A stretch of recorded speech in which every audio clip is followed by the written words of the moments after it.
দেখুন, গোপাল সেবা করতে গেলে যে জিনিসটা মনে রাখতে হবে, আপনি গোপাল এনেছেন, আনার পরে যদি আপনার ওই পরিমাণ ভাব থাকে যে গোপাল হলো ভগবান, ওই ভাব নিয়ে যদি সেবা দেন, কোনো লাভ হবে না, কোনো লাভ হবে না। যদি আপনি গোপাল সেবা করতে চান, মা যশোদার ভাব নিয়ে গোপাল সেবা করতে হবে। আমার মা যশোদা যে ভাব নিয়ে, যে স্নেহ নিয়ে তিনি গোপাল সেবা করেছে, সেই ভাব নিয়ে তোমাকে মা গোপাল সেবা করতে হবে।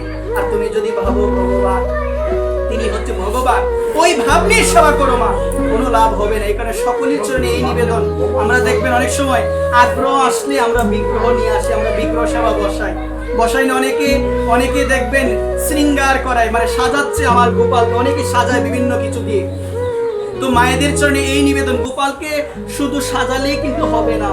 অনেকে দেখবেন আমিষভোজী রয়েছে, গোপাল এনেছে ঘরের মধ্যে সেবা দিচ্ছে, কিন্তু মনে রাখবে মা, একটা জিনিস মনে রাখতে হবে, হরিভক্তি বিলাস গ্রন্থে যেটা বলছে, চিত্রপট সেবা করো, বিগ্রহ সেবার অধিকারী সবাই পায় না, বিগ্রহ সেবার অধিকারী সবাই পায় না।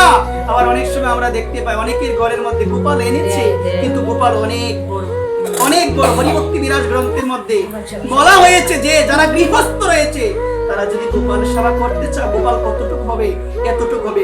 বৃদ্ধ অঙ্গুষ্ঠ থেকে এই কনিষ্ঠ আঙ্গুলের যতটুকু পর্যন্ত রয়েছে, ততটুকু পর্যন্ত গোপালের বিগ্রহ হবে যারা গৃহস্থ।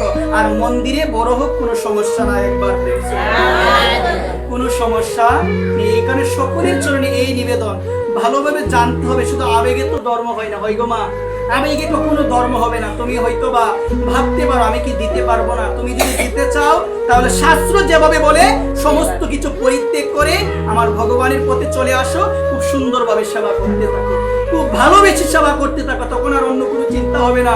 সর্বদা শ্রী গোবিন্দের কথা চিন্তা, সর্বদা গোপালের কথা চিন্তা। এই বুঝি আমার গোপালের ভুক লেগেছে, খিদা পেয়েছে, ওই রকম ভাবে চিন্তা করে গোপাল সেবা করতে হবে। কার সেবা করতে হবে সবাই বলো? গোপাল সেবা করতে। অনেক সময় আমরা দেখতে পাই ওই রকম ব্যাপার না জেনে, ওই রকম ভাবে কথাগুলো না ভেবে অনেক সময় দেখা যায় অনেকের ঘরের মধ্যে গোপাল বসিয়ে দিয়েছে। এত সহজ গোমা গোপাল সেবা? প্রত্যেকদিন গোপালকে আলাদা আলাদা পোশাক পরাতে হবে, অনেক সুন্দরভাবে শৃঙ্গার করাতে হবে। শুধু শৃঙ্গার করালেই হবে না, অন্নভোগ দিতে হবে। কি